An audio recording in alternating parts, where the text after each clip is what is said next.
అనగనగా ఒక అడవి ఆ అడవిలో జంతువులు ఉండేవి. వాటితో పాటు ఏలుక, ఏనుగు ఉండేవి. ఏలుక ఏనుగుతో సోపతి చేరుకున్నది. కానీ ఏనుగు లెక్క చేయలేదు. ఒకనాడు ఏనుగు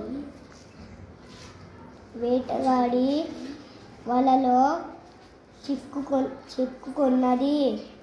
భయంతో చూసింది.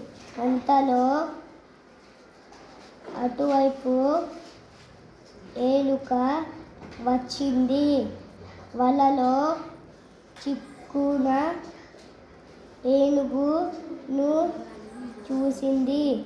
దానిని కాపాడాలనుకున్నది. వెంటనే వాళ్ళని కొరికేసింది. ఏనుగును అపాయం నుండి తప్పించింది.